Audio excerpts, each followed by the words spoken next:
Be kind but not blind. Be generous but don't hand your life to those who despise you.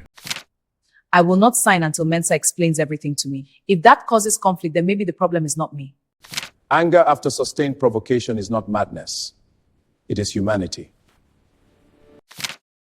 African Karma Stories. The courtroom is cold. Marble floors, high wooden benches, the Nigerian coat of arms hanging above the judge's head. The sound of papers rustling and quiet whispers fills the air. At the front, Zainab stands alone. She wears a simple blue dress and a plain scarf. Her hands tremble slightly as she grips the edge of the defendant's table. Her eyes, though frightened, refuse to drop. Across from her, Chief Bello and Madam Bello sit side by side, draped in rich fabrics and gold. Their lawyer, a smooth man in glasses named Barrister Salami, arranges a thick file in front of him, lips curled in a confident smile. The judge adjusts his spectacles and looks down at the documents. Case number 1042, he announces. Bello family vs. Zainab Musa.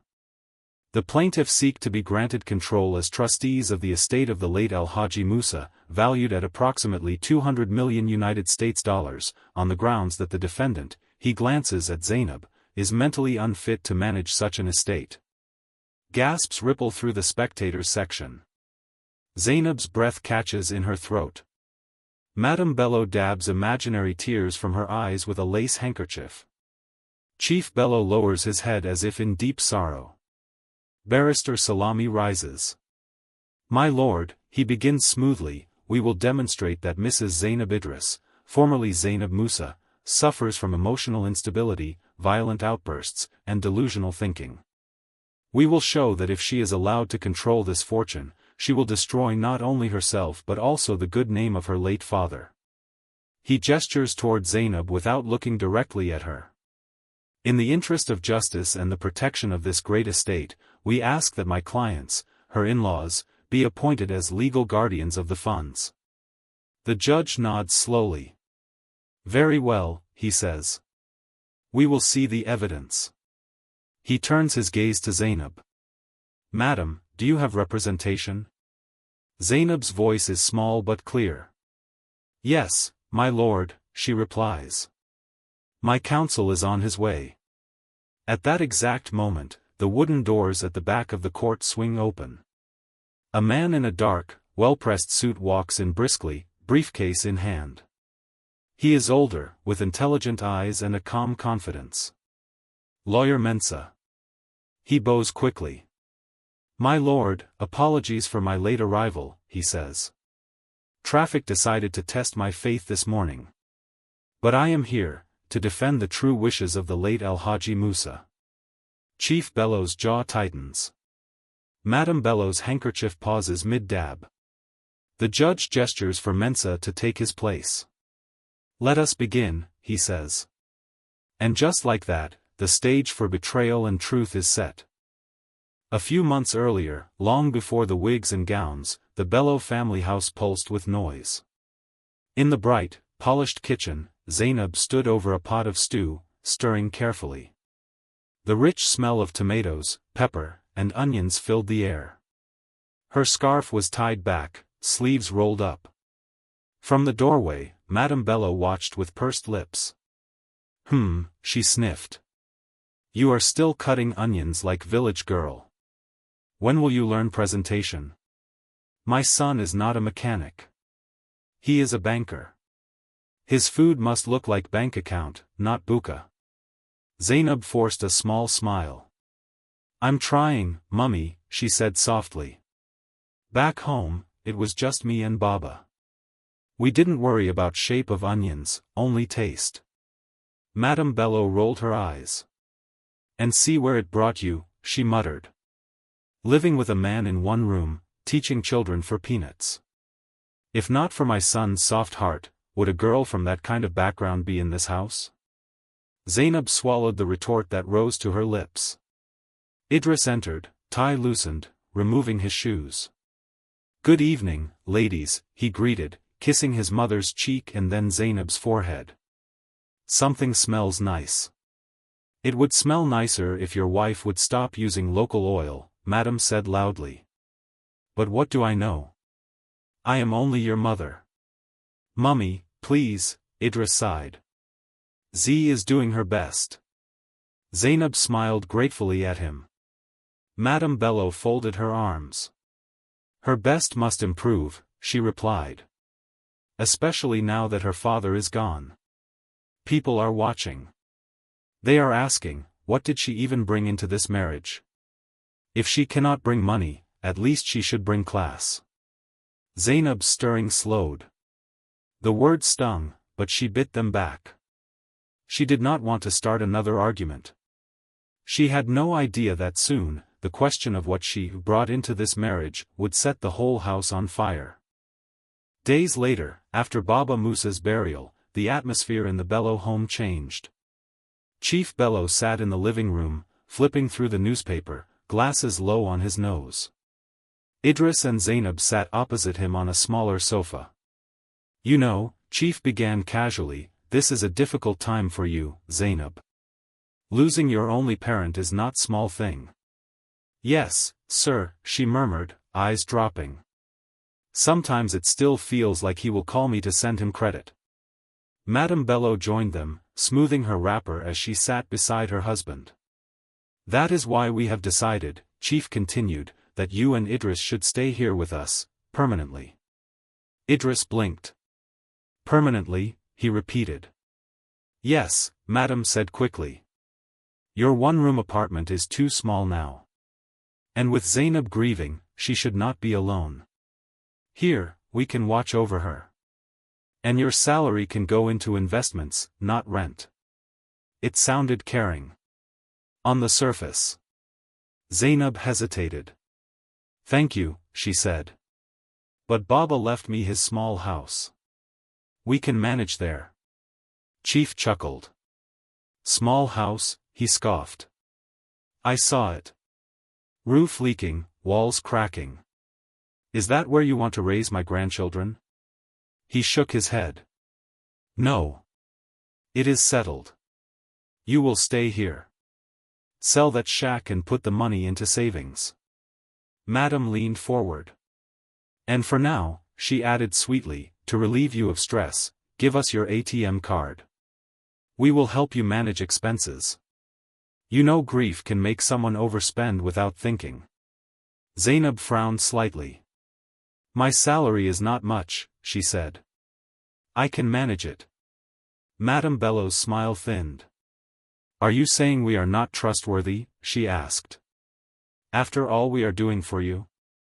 Staying in my husband's house for free, eating our food, Idris shifted uncomfortably. Maybe, it's not a bad idea, he said gently.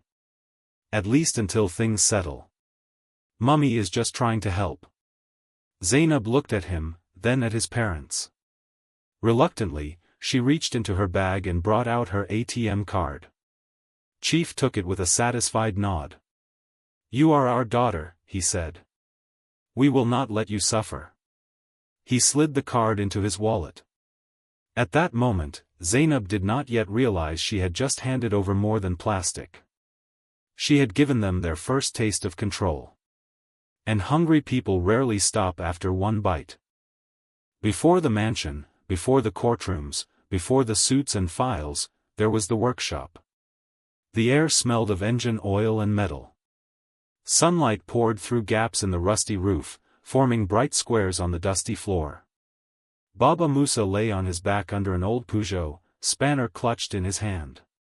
Grease stained his overalls and his beard, but his eyes shone with quiet intelligence. Nearby, little Zainab sat on an overturned tire, legs swinging, school uniform slightly oversized. She scribbled math sums in a dog-eared notebook. Baba, she called, if I sell 3 oranges for 10 naira each, how much money is that? 30 naira, he answered instantly, his voice echoing from under the car. But if you buy them for 8 naira each first, how much profit did you make? She bit her lip, thinking. 6 naira, she guessed. He slid out, smiling. 12, he corrected gently. You must subtract cost from total, not from each. She nodded, erasing and rewriting. You see, he said, wiping his hands, mathematics is not just for classroom. It is for life. One day you will use it to count something bigger than oranges. She laughed. Like what? She teased. Cars? He looked at her for a long moment, eyes thoughtful. Maybe, he said. Maybe more. They walked home together that evening, sharing roasted plantain from a newspaper wrap. Their house was simple, a one-room building with a zinc roof and a small veranda. Chickens scratched in the dirt outside. Every month, without fail, Baba Musa paid Zainab's school fees on time. Baba, where do you get the money? She asked one day. Mechanic work is not always busy. He smiled mysteriously. God provides, he replied. And your father is not as foolish as he looks. She giggled, thinking it was just a joke. She had no idea how true those words were. Zainab grew older. The workshop stayed the same. But she began to notice things. On some mornings, Baba Musa would lock the garage early and change into a clean, simple native outfit. He would tell her, I'm going to check some parts supplier, and board a bus, not toward the industrial area, but toward the upscale part of town. On other days, she would find him returning with empty hands but a lighter expression, like someone who had just done something important. One afternoon, when she was about 16, she visited a small clinic to see a friend who had malaria. At the reception, a nurse argued with a woman holding a sick child. Madam, if you cannot pay deposit, we cannot admit her, the nurse said. The woman sobbed. Please, nurse, she has been vomiting since morning. I will pay tomorrow. My husband is coming, the nurse shook her head. Policy was policy. Then the door opened, and Baba Musa stepped in quietly. How much is the bill? He asked. The nurse blinked. Sir? The child, he said, nodding toward the woman. How much does she need? The nurse checked quickly. He counted out notes from his pocket and paid without hesitation. Add some extra, he said. For medicine. But don't tell her who paid. Just say God sent help. Zainab watched from the corner, stunned. On the way home, she confronted him. Baba, why didn't you tell her it was you? She asked. She would have prayed for you. He smiled gently.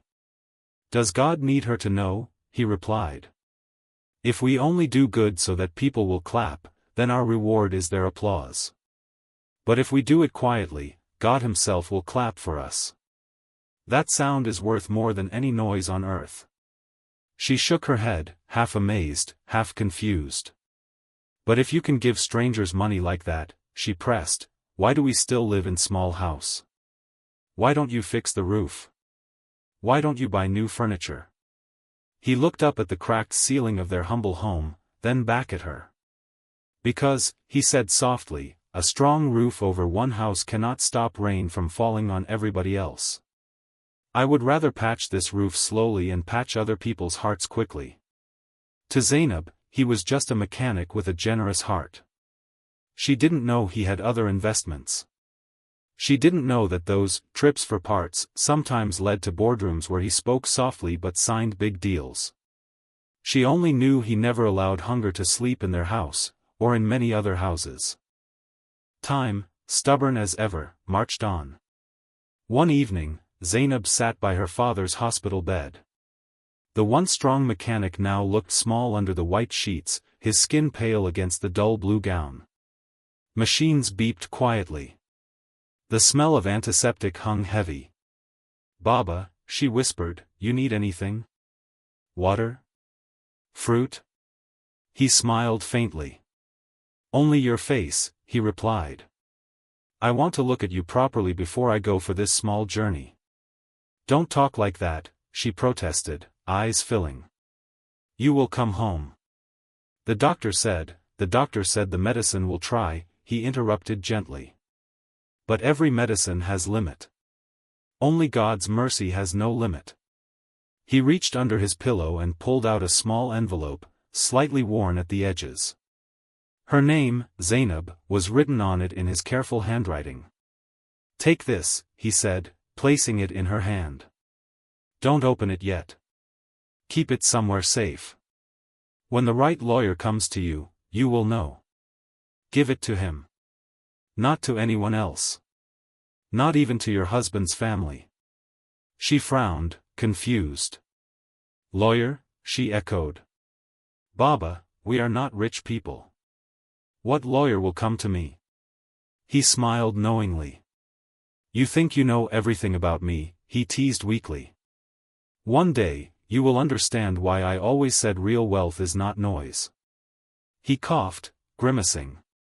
Tears spilled down her cheeks. "I don't care about wealth," she cried. "I just want you." He squeezed her fingers. "As long as you remember what I taught you, you will always have me," he said. "Be kind, but not blind. Be generous, but don't hand your life to those who despise you. And when money finally tries to separate you from your soul, choose your soul." His breathing grew shallower. She clung to his hand until nurses gently moved her aside. Later that night, she walked home alone, the envelope like a stone in her pocket. She placed it in the back of her drawer and covered it with clothes. She was too heartbroken to open it. She did not yet know that this small piece of paper would become a sword when snakes tried to coil around her inheritance. The funeral was held back in Baba Musa's hometown. Under a hot sun, people gathered under canopies to cry, eat, and whisper about the man they thought they knew. "He was a good mechanic," one said. "Always smiling. Helped many people," another agreed. "But he died poor. See that small house." Zainab sat on a plastic chair, black scarf tied tightly, eyes swollen. Idris held her hand, his thumb rubbing circles on her knuckles.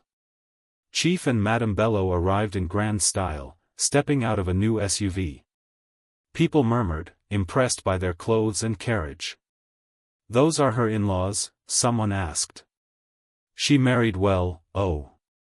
Madam Bello walked straight to Zainab, pulling her into an embrace. "My daughter," she said dramatically, loud enough for everyone to hear, "you are not alone. From today, we are your parents. As long as we live, you will have a home." Chief nodded solemnly. "Any child of ours who loses one parent will find two more in us," he declared. Zainab's heart softened with gratitude. "Thank you, Daddy," she whispered. In front of everyone, the Bellos played their roles perfectly, supportive, generous, promising to handle burial costs and help sort out Baba Musa's belongings. Only when the crowd faded and the cameras of borrowed phones were put away did their smiles begin to crack. Days after the burial, Zainab, Idris, Chief, and Madam Bello returned to Baba Musa's little house to sort out his things. The air was stale, filled with dust and memories.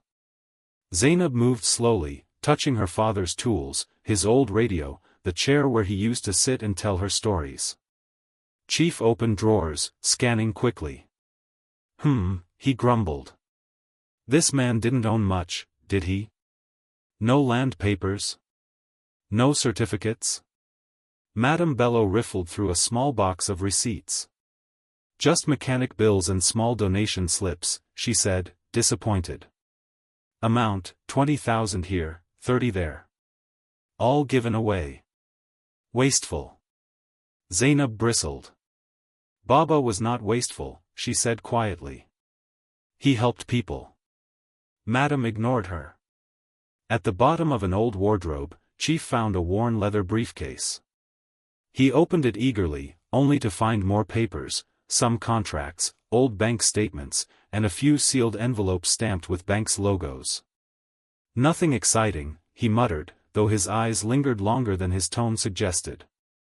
Zainab, still drowning in grief, barely glanced at the documents. All this can wait, she whispered. I just want to go home. Chief snapped the briefcase shut. Yes, he agreed smoothly. We will handle the boring parts later. Exams for inheritance, signatures, all that nuisance. You focus on mourning. We are here to think for you. He carried the briefcase himself to the car. Zainab did not notice. At least, not then. Back in the Bello mansion, the masks began to slip. One evening, Zainab passed the living room on her way to the kitchen and heard her name.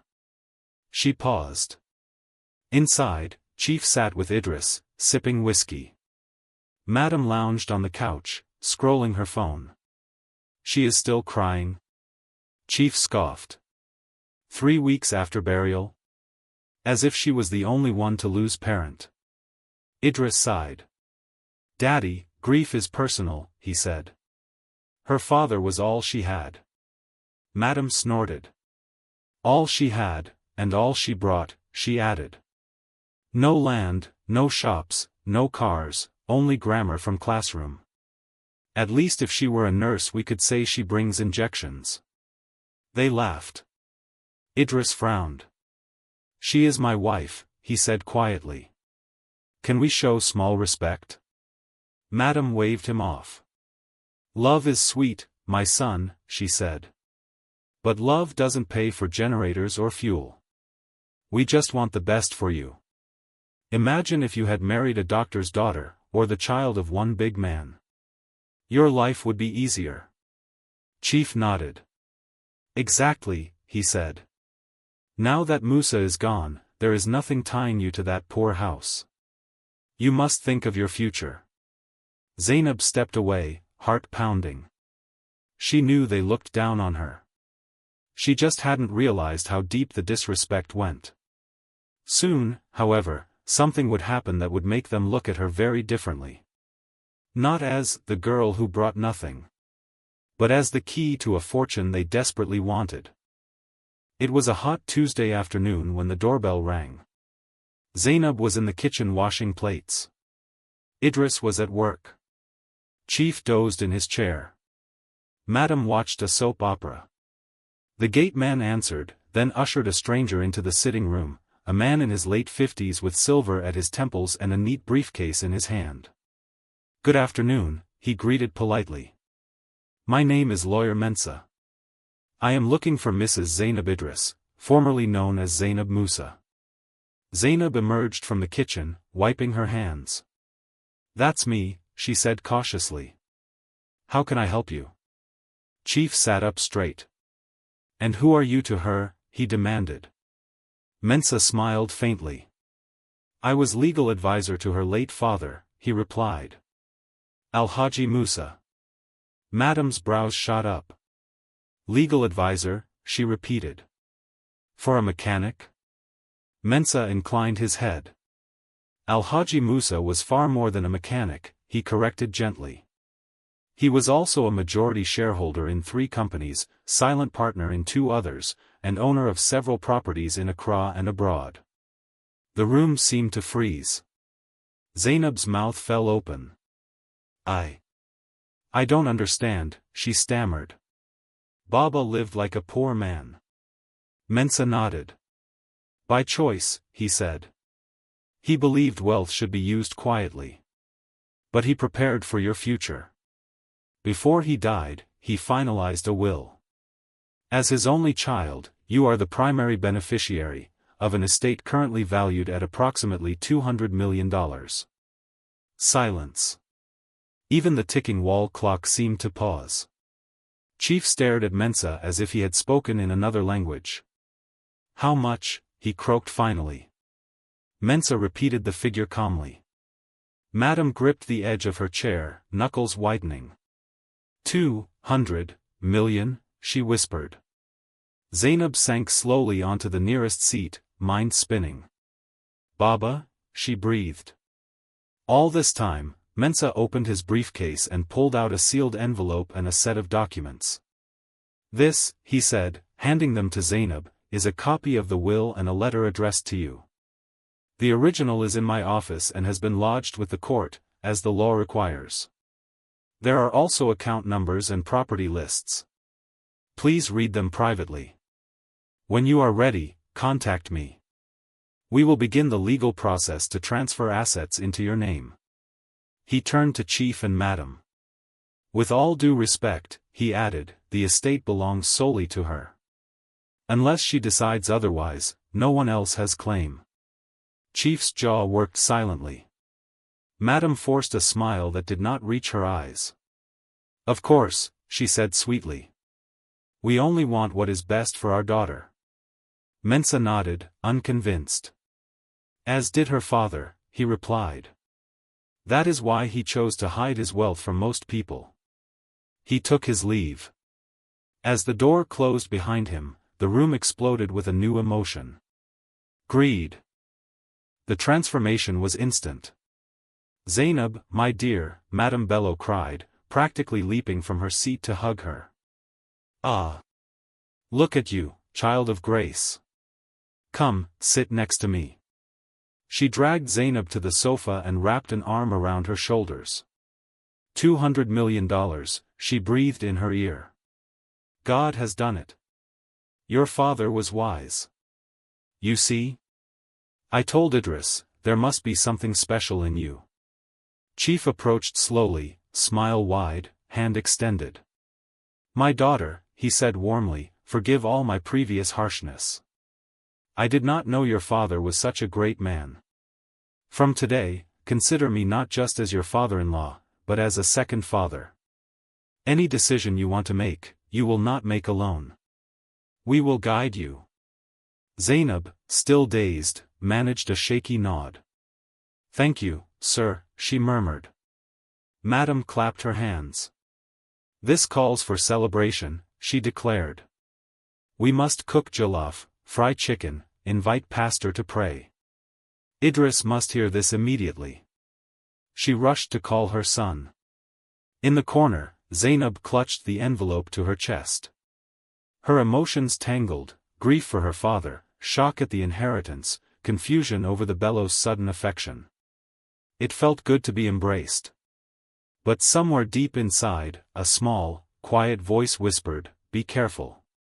She remembered Baba's warning in the hospital. Be kind, but not blind. She decided to read the letter alone before she allowed anyone to guide her. Later that night, after everyone had gone to bed, Zainab sat on the edge of her small bed in the guest room, the letter from Mensah and the old envelope from her father on her lap. Her hands trembled as she opened the newer one first. Inside was a formal letter from Lawyer Mensah, confirming what he had said and listing some of the assets, company shares, properties, foreign accounts. Attached was a photocopy of the will, clearly naming my daughter, Zainab Musa, as sole heir. Her heart pounded. $200 million. She could barely imagine that many zeros. Slowly, she picked up the worn envelope Baba Musa had given her in the hospital, the one she had never opened. The flap peeled back easily, paper crackling with age. Inside was a handwritten note and a small card with a bank logo and numbers. My beloved Zainab, the note began, in her father's familiar script. If you are reading this, then I have gone where no money follows. Do not cry too long. I worked not only with my hands but with my mind. God blessed my little and turned it into much. I lived simply so that you would never be enslaved to wealth you did not understand. She swallowed, tears blurring the ink. I have opened accounts and made investments in your name, but they will only be revealed through Lawyer Mensah. Others will come to you with smiles and big grammar, demanding to help you. Some will say you are too simple to handle money. Some will call you stubborn or even crazy when you refuse. Remember, a person who truly loves you will not need to hold your throat to hold your hand. Her breath hitched. Trust only the lawyer whose name is written on the card enclosed, the letter continued. He knows the full picture. He knows my heart. Let no in-law, no husband, no pastor, no friend force you to sign anything without his eyes on it. At the bottom, he had underlined one sentence twice. Money is like a sharp knife. In the hands of a surgeon, it heals. In the hands of a thief, it kills. Make sure you know who is holding the knife before you lie on the table. Zainab pressed the paper to her chest, sobbing quietly. Baba, she whispered, you knew. She thought of the sudden softness in Madam Bello's voice, the way Chief's fingers had twitched when he heard the amount. Her father's words settled into her spirit like a shield. She wiped her eyes. I will honor you, she said into the darkness. I will not let anyone turn your blessing into a curse. Outside her door, unseen, a shadow lingered. Madam Bello, who had come to check on her, heard none of this. She saw only the envelopes on Zainab's lap.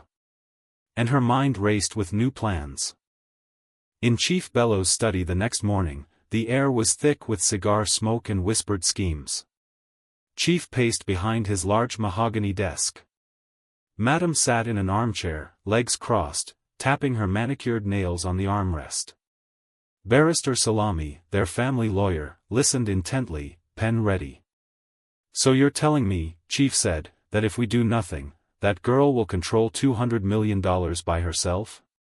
Salami nodded. Yes, sir, he replied. The will is clear. Unless it is challenged on grounds of her mental capacity, the court will grant her full control. Madam scoffed. Look at where the world has reached, she snapped. We, who have experience, will sit and watch a girl who grew up in mechanic's workshop throw money around like confetti. Chief slammed his fist on the desk. Never, he growled. If that money enters her hands unchecked, our son will be at her mercy. She can wake up one day and divorce him, and we will all be watching from window. Salami adjusted his glasses. There is a legal route, he said slowly. If we can show that she is emotionally unstable or mentally unfit, the court can appoint trustees to manage the estate, perhaps even you, as her closer family. Madam leaned forward eagerly. And how do we do that? She asked. She is too calm, always polite. Even when I insult her, she just keeps quiet. Salami smiled thinly. Everyone has a breaking point, madam, he said. Push the right buttons, record the right moments, present them the right way, and any sane person can be made to look mad. Chief's eyes gleamed. We will protect her from herself, he said. For the good of the family, of course. He looked at his wife. We start today, he declared. No more pretending. If we want the knife, we must convince the judge that only we know how to hold it. Madam nodded slowly, a dangerous calm settling over her features. Then let's sharpen our story, she said. Because our daughter-in-law is about to become our biggest project. That evening, Idris sat in the family sitting room, tie loosened, eyes fixed on his phone screen. Football highlights flashed across it. Chief entered, closing the door behind him. Son, he said casually, we need to talk. Idris looked up. About what, Daddy? Chief sat opposite him, sighing heavily as if burdened by deep concern. About your wife, he replied. And about the storm that is coming with this inheritance. Idris frowned. What storm? He asked. It is good news. At least now Zainab will not struggle. We can pay debts, start business, that is what you think now, Chief interrupted. But you are not seeing far. Money this big can destroy marriages. Friends will come. Fake pastors. Useless relatives from her village. Before you know it, she is listening to everybody except you. You will become stranger in your own home. Idris shifted uneasily. Mummy and I have been discussing, Chief continued. The wise thing is for us, as elders, to help manage the estate. At least in the beginning. We create a trust. The money goes there. You, your mother, and I will be signatories. Zainab will have allowance, but not free hand to waste or be deceived. Idris hesitated. Daddy, she's not foolish, he said quietly. She's responsible. She has always managed her salary well. Chief gave a pained sigh. My son, I know you love her, he said. But love can make eyes blind. We are not saying she is bad. We are saying money can change people. Are you willing to risk your future children's inheritance on blind trust? Madam entered at that point, dabbing her eyes. Idris, she sniffed, I had a dream last night. In it, your wife was crying, people were chasing her for money, thieves broke into her shop. If we don't guard her, enemies will finish her. It is not greed. It is protection. She placed a stack of papers on the coffee table. These are documents Barrister Salami prepared, she explained. If you sign as witness, it will be easier to convince Zainab. She respects you. She won't suspect anything. Idris stared at the papers. Power of attorney, he read quietly. Transfer of management rights, Chief placed a hand on his shoulder. We are doing this for you, he said. So that tomorrow you will not say your parents watched your wife mismanage opportunities. Idris thought of his father's sacrifices, his mother's constant talk of family name, the weight of expectations. Slowly, with a heavy heart, he picked up the pen. I just want what is best for everyone, he murmured. He signed. He did not notice the way his parents exchanged a quick, satisfied glance. The first pillar of the trap was now in place. A few days later, Zainab sat at the dining table, sipping tea. She was reading through one of Lawyer Mensah's letters, trying to understand terms she had never heard before. Madam Bello breezed in, carrying a folder. My daughter, she sang, sitting beside her. You are looking more beautiful every day. Money is already showing on your skin. Zainab smiled weakly. I still feel like the same person, she said. Only with more worries. Worry no more, Madam replied, patting her hand.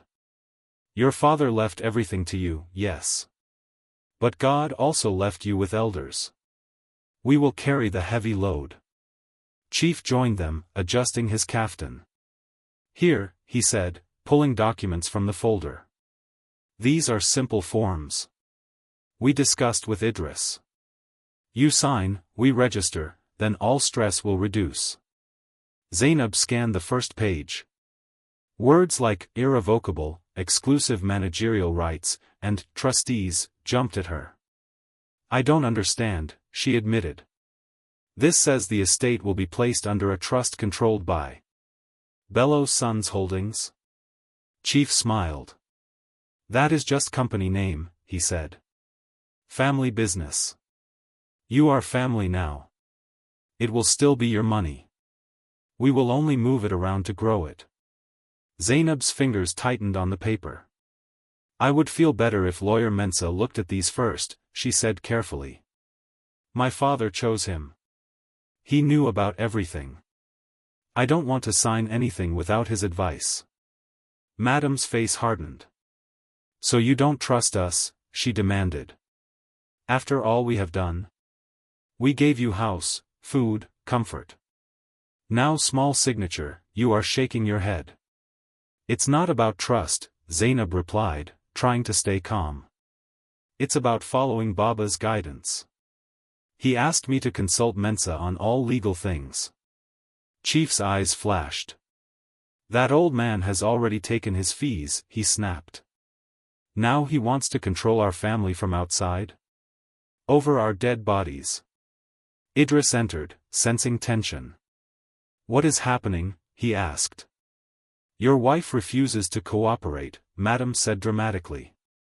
We are trying to protect her, but she prefers strangers' advice to her own parents. Idris looked at Zainab, torn. He said gently, maybe just let Daddy handle it. He knows business. Mensah is just a lawyer. These people are my blood. Zainab met his gaze, hurt. And I am what? She asked quietly. Stranger? He flinched. That's not what I meant, he said quickly. I don't want conflict. She folded the papers and pushed them back across the table. I will not sign until Mensah explains everything to me, she said firmly. If that causes conflict, then maybe the problem is not me. Madam shot to her feet. You see, she cried. This is what I said, money has entered her head. Soon she will throw you out of this house, Idris. She already sees us as enemies. Chief's lips pressed into a thin line. Have it your way, Zainab, he said coldly. But don't say we didn't try to guide you. They stormed out, leaving her alone with a heart heavy as a stone. The days that followed felt like walking on broken glass. At breakfast, Madam Bello slid plates past Zainab without looking at her. I don't know why we must feed somebody who thinks we are thieves, she muttered. Maybe when she becomes mad from counting dollars, she will remember who cooked her stew. At night, Zainab overheard conversations she was not meant to hear. I told you, Madam whispered to Chief. This kind of girl, once she tastes money, she will show her true color. Her refusal to sign is just the beginning. Don't worry, Chief replied. The law gave us other options. When relatives visited, Madam would sigh loudly. Ah, we are suffering, she told them. Our daughter-in-law is changing. She shouts at us, hides documents, says we want to steal her inheritance. We may need to take drastic measures before she harms herself. The relatives shook their heads sympathetically. Money is dangerous, they agreed. In reality, Zainab rarely raised her voice. She spent most of her time in her room, reading her father's letters, praying for wisdom, and scribbling ideas for how to use the estate for good, schools, clinics, scholarships. Idris grew more distant, torn between the woman he married and the family that raised him. One night he entered their room, frustration etched on his face. Z, he said, why can't you just work with them? This tension is killing me. She looked up from her notebook. Because their plan is not to manage with me, she replied softly. It is to manage instead of me. Baba did not hide his wealth all these years for it to end up in other people's pockets. He rubbed his temples. You're making it sound like my parents are criminals, he said. She hesitated. I hope they are not, she answered. But their actions worry me. He sighed, turning away. Sometimes I wonder if money has already changed you, he muttered. She stared at his back, pain slicing through her. In a house full of people, she had never felt so alone. Back in Chief's study, the plotting intensified. This girl is stubborn, Chief said, pacing. If she refuses to sign willingly, we will make the court sign for her. Barrister Salami leaned forward. We proceed with the second plan, he said. We claim she is mentally unstable. With your status and testimonies from close family, the judge will listen. Madam nodded eagerly. We already planted small seeds with relatives, she said. We told them she has mood swings, that she shouts at night, that she hears her father's voice. Salami smiled. Good, he said. Now we must gather evidence. Recordings. Witnesses. Perhaps a doctor ready to write a report in our favor, for a fee. Chief frowned. How do we make her behave badly, he asked. She is too quiet. Madam's lips curled. Push her where it hurts, she replied. Her father's memory, her dignity. Everybody has breaking point. Salami tapped his pen. Hold a family dinner, he suggested. Invite business partners, church leaders, people the judge will respect. Provoke her there. When she finally reacts, we will film only her reaction, not our provocation. Later, we show the video as proof of a violent outburst in public. Chief chuckled darkly. By the time we are finished, he said, even she will start doubting her own sanity. Madam raised her glass of juice. To protecting the family, she toasted. They clinked glasses. No one in that room remembered Baba Musa's warning. But his words were about to echo louder than ever. One afternoon, Madam Bello swept into the living room where Zainab was reading. She announced brightly, we have decided to hold a memorial dinner for your father. Big place, big people. We will honor him properly. Zainab's eyes softened. That is kind, she said. Baba didn't like big noise, but remembering him is good. Yes, Madam agreed. We will invite church elders, chief's business partners, even a few extended relatives. We will use the opportunity to announce how you want to use some of the money for charity. Chief entered, clapping Zainab on the shoulder. You will be guest of honor, he said. Wear something nice. Smile a lot. Let people see you are grateful for their support. Zainab nodded slowly. Thank you, she replied. I would appreciate that. Behind their smiles, another agenda buzzed. Salami sent a message to his assistant, make sure the restaurant's CCTV will be available. Get 2 extra cameras ready. Audio must be clear. The stage was set. All that remained was for Zainab to walk onto it, unaware that the script had been written to make her look like a villain in her own story. On the night of the dinner, Zainab stood in front of the mirror in her room, smoothing a simple but elegant gown. It was dark green, modest, and suited her figure without shouting. Madam Bello barged in without knocking. What is this? She exclaimed. You are going to restaurant opening, not night vigil. Where is the glamour? Zainab blinked.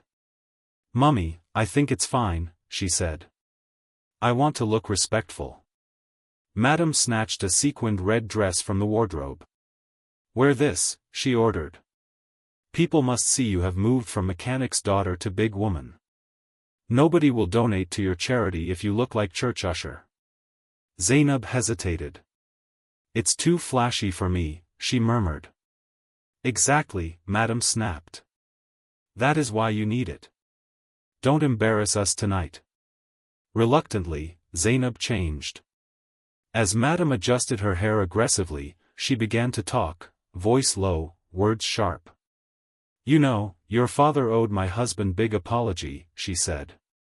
He made us think he was poor, yet he was sitting on millions. What if he had died and left nothing? Would we not look foolish for accepting you into our family? Zainab's jaw tightened. Baba was not trying to fool anyone, she said. He lived quietly because he didn't trust people's motives. Madam laughed coldly. Of course he didn't, she sneered. If he had, he would never have married your mother. He should have married a correct woman with pedigree, not, don't speak about my mother like that, Zainab cut in, voice trembling. Madam raised an eyebrow. See, she said softly. Already getting worked up. Try to control yourself tonight. We don't want people to see how fragile you are. She left, perfume hanging in the air like a taunt. Zainab stared at her reflection. For a moment, she didn't recognize the woman in the sparkling red dress with hurt in her eyes. God, she whispered, give me strength to stay calm. Let Baba's memory guide me, not my anger. She did not know that calmness alone would not be enough. When the storm is designed to break you, even a saint can stumble. The restaurant's private room glittered with warm lighting and polished silverware. Soft jazz played in the background. Guests arrived, shaking hands, exchanging hugs. Ah, Chief Bello, one businessman greeted. You didn't tell us your daughter-in-law is millionaire now. Chief laughed modestly. God has done it, he replied. We are only humble caretakers. Zainab greeted people politely, cheeks aching from forced smiles. Idris stood by her side, looking proud yet wary. Soon, everyone found their seats. Chief rose, glass in hand. Ladies and gentlemen, he began, voice rich, we are here to honor a great man, Alhaji Musa. Many knew him as mechanic. Few knew him as the wise investor he truly was.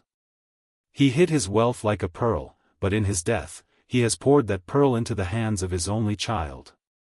Polite applause. Chief gestured toward Zainab. Our dear daughter, Zainab, is now blessed with resources beyond imagination, he continued. But as we all know, sudden wealth can be like flood. If not guided, it sweeps everything away. That is why we, her family, stand ready to hold her hand in this journey. He smiled paternally. Madam took over. Zainab has always been a sensitive girl, she said, choosing the word carefully. Losing her mother young, growing up in workshop, now losing her father, emotions run deep. Sometimes too deep. We just pray she will not be overwhelmed. Zainab shifted in her seat, unease rising. One guest chuckled. Ah, women and emotions, he joked.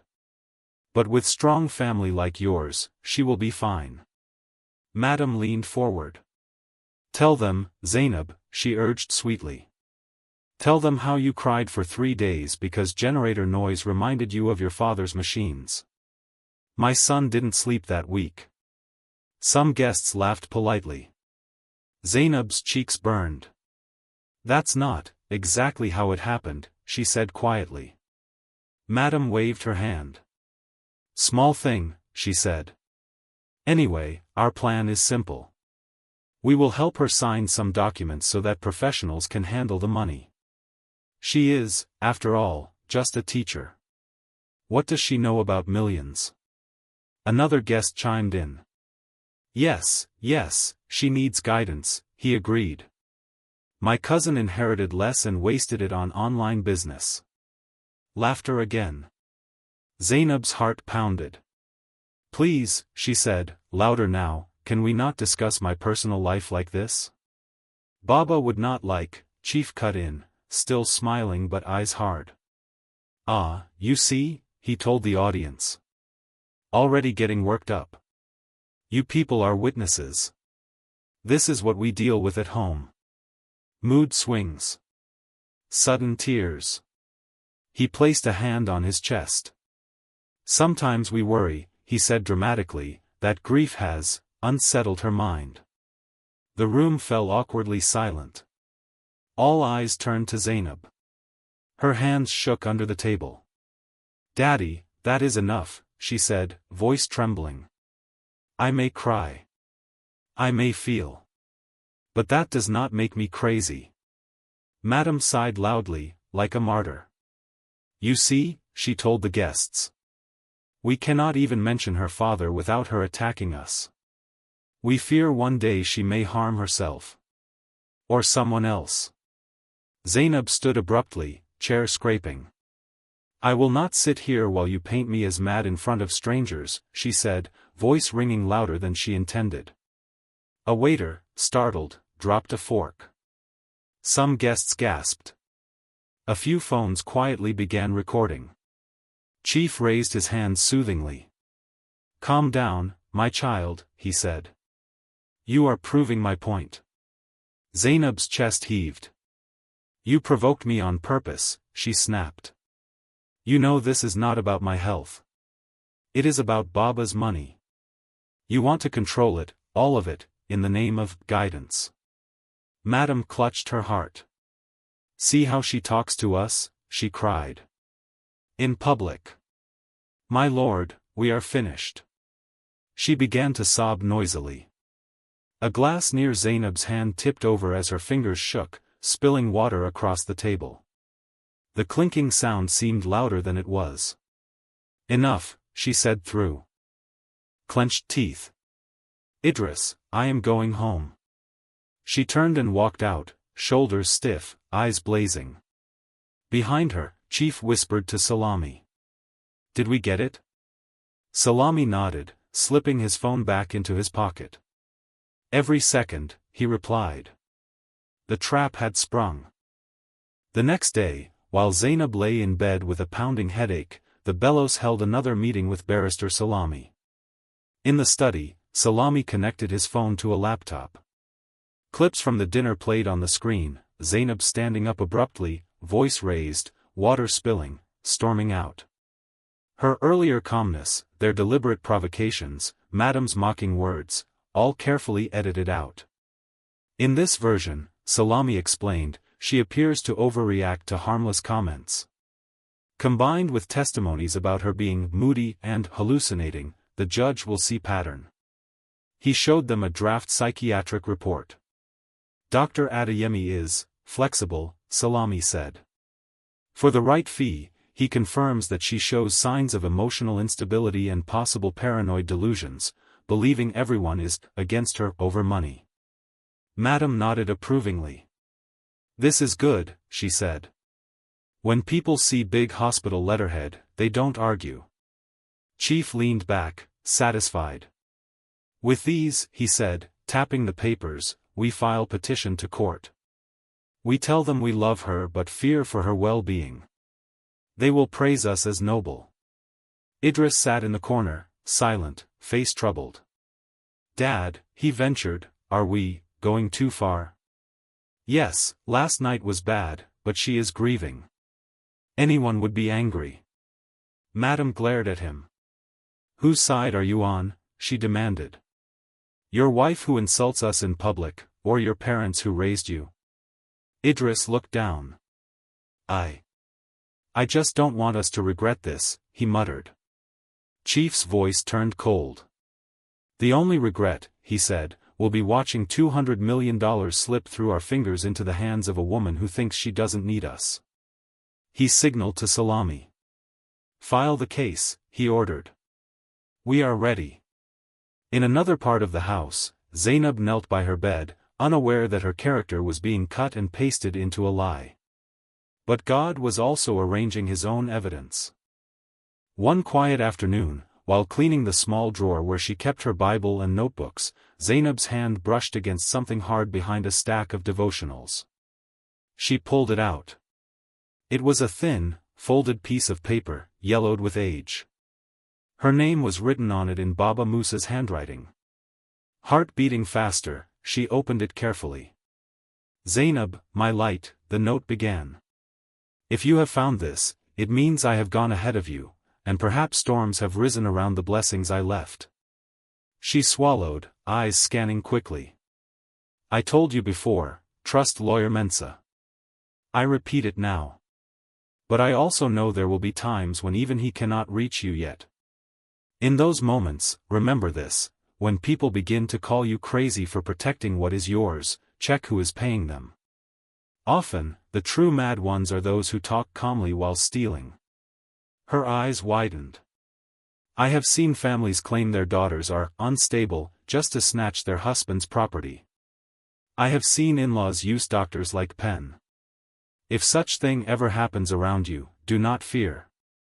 Truth does not panic. Keep your heart steady, gather your own evidence, and let God bring the right people to help. She pressed the paper to her lips, tears falling onto the ink. Baba, she whispered, they are doing exactly what you wrote. She stood, resolve hardening. I will not be silent, she said. If they want to take me to court, they will meet the girl you raised, not the girl they invented. She picked up her phone. It was time to call Mensah. In a quiet office in town, tall shelves of law books surrounded a polished desk. Lawyer Mensah sat behind it, reading the petition his assistant had just printed. Zainab sat opposite him, wringing her hands. They say I am unfit, she murmured. That I am paranoid, unstable, dangerous to myself. They even attached a medical report. I have never seen that doctor in my life. Mensah's jaw tightened. Greedy people are creative, he said grimly. But they underestimate documentation. He called out, Kwame. A young man in his late 20s, wearing glasses and a slightly oversized suit, poked his head through the door. Yes, sir. Come, Mensah said. Meet our client, Mrs. Zainab Musa Idris. We are going to show some people today that technology is also a lawyer. Kwame grinned. My favorite kind of case, he said, shaking Zainab's hand. She managed a small smile. Mensah turned serious. Kwame is excellent with digital evidence, he explained. You said some guests recorded the dinner? Zainab nodded. I have messages from one waitress who felt bad, she said, handing over her phone. She sent me a video from her phone and said what happened was wrong. Also, the restaurant has CCTV. Kwame's fingers flew across the screen. Good, he said. If they're lawyer-edited clips, we'll compare timestamps, check for cuts, and bring out full context. Lies hate wide angles. Mensah also produced documents from his safe. These are original bank statements your father gave me authority to keep, he said. They show attempts by Chief Bello to move funds using signatures that are not your handwriting. Zainab stared. They already tried, she asked, horrified. Twice, Mensah confirmed. The bank flagged it and called me. I told them to freeze any movement until you are confirmed as next of kin.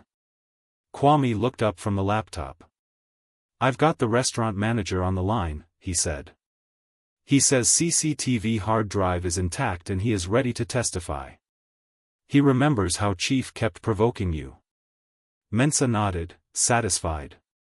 You see, he said to Zainab. Your father may not be here in body, but he left seeds of protection. We will present truth calmly. Let them shout madness, we will respond with evidence. Zainab exhaled slowly. For the first time in weeks, she felt something stronger than fear. Hope. Back in the courtroom, Barrister Salami paced before the judge, voice smooth as oil. As you can see, my lord, he said, playing the edited video on a screen, Mrs. Zainab Idris has clear difficulty controlling her emotions. At a simple dinner in honor of her father, she erupted, shouted, and caused a scene. This, combined with the expert report from Dr. Adeyemi, he waved the paper, shows a pattern of instability. My clients only seek to protect her and the estate from harm. The video showed Zainab standing abruptly, knocking over the glass, walking out while Madam pretended to sob.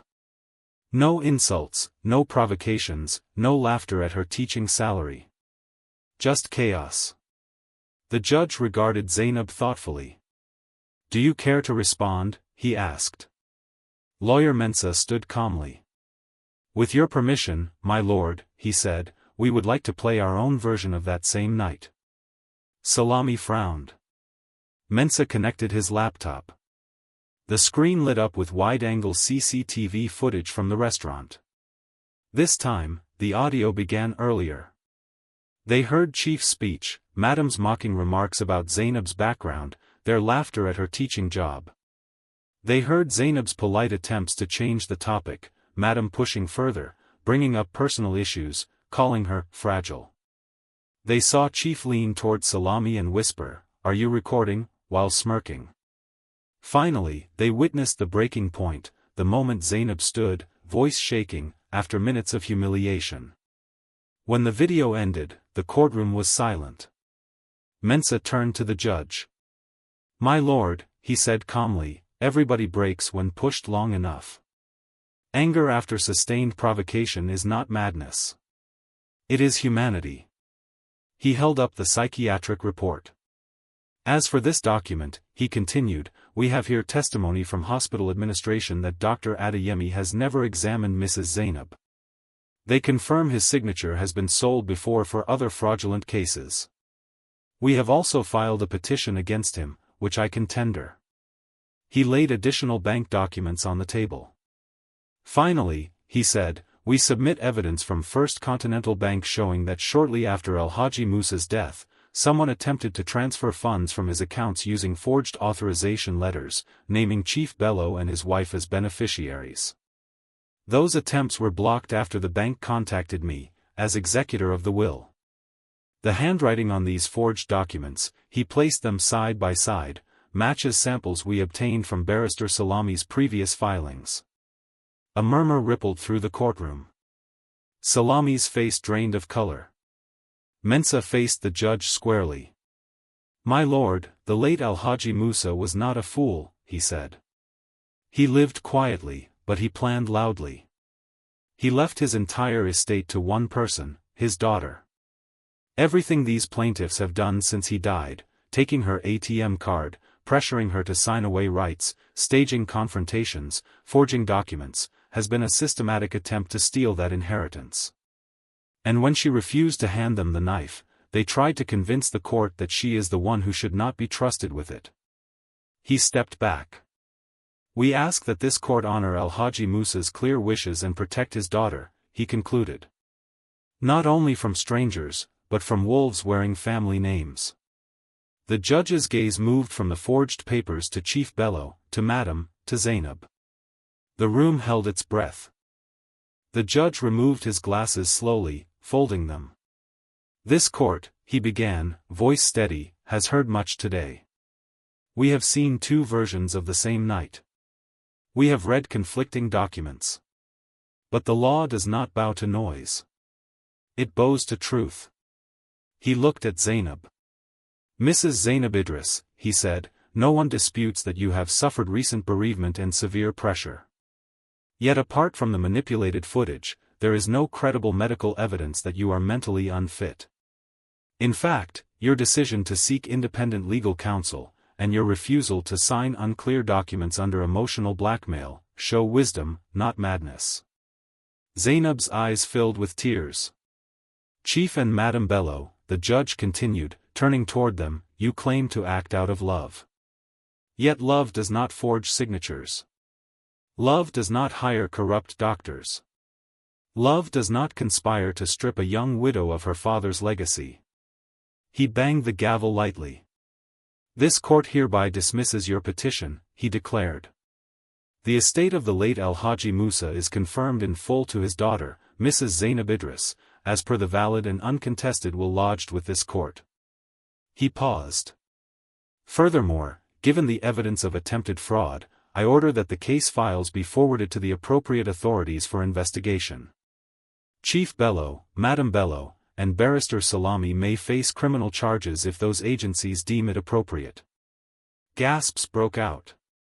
Madam collapsed into her chair, wailing. Your lordship, we were only, silence in court, the judge snapped. He turned back to Zainab. As for you, he said more gently, I advise you to choose your advisors wisely. Wealth attracts not only friends, but parasites. Remember the father who hid riches not to mock the world, but to test its heart. He banged the gavel once more. Court is adjourned. Police officers approached Chief, Madam, and Salami, speaking quietly about statements and stations. Idris stood frozen, shame washing over him.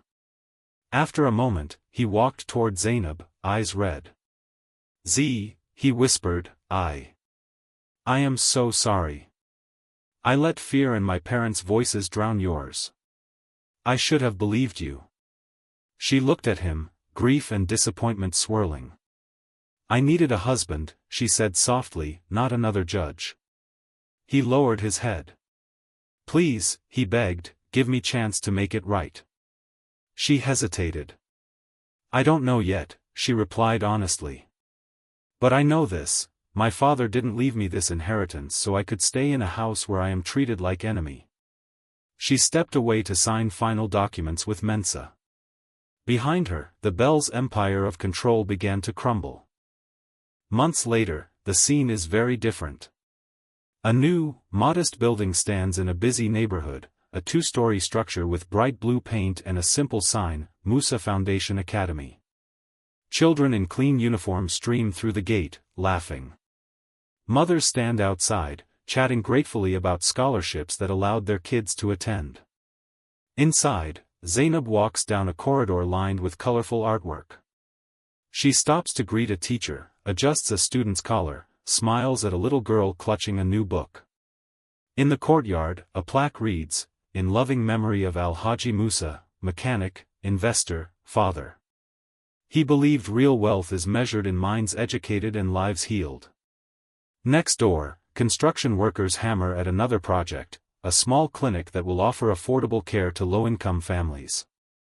Kofi's story belongs to another episode. Here, we focus on Zainab. She enters a small office where Lawyer Mensah reviews reports. You've used the funds well, he notes approvingly. Your father would be proud. She smiles warmly. I almost lost it all, she admits. Not to strangers, but to people who called me daughter. If not for his letters, and for you, I might have believed I was the crazy one. He shakes his head.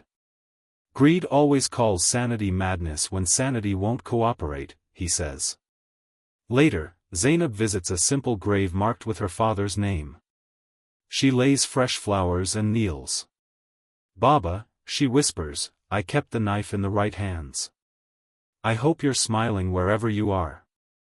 In another part of town, we catch a brief glimpse of Chief and Madam Bello leaving a courthouse, faces drawn, reporters shouting questions about forgery and attempted theft of inheritance.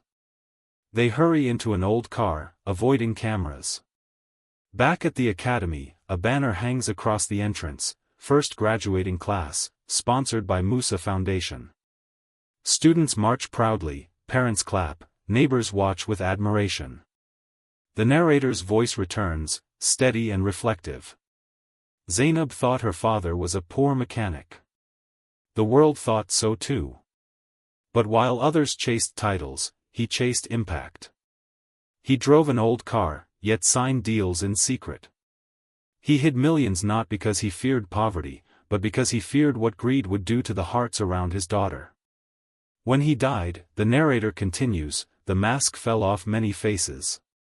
In-laws who once complained that she had brought nothing suddenly wanted everything. They tried to use the oldest trick in the book, call the rightful owner mad, so the thief can look sane. The camera lingers on Zainab hugging a child. But truth is patient, the voice says. It may arrive late to court, stuck in traffic, but when it enters, lies start packing their bags. The narrator turns to the listener. What about you? If your spouse's family tried to call you crazy just to steal what your parents left you, what would you do? Would you stay silent for the sake of peace, or would you stand, even if your knees trembled? Share your thoughts in the comments. I read every single one. Where are you watching from?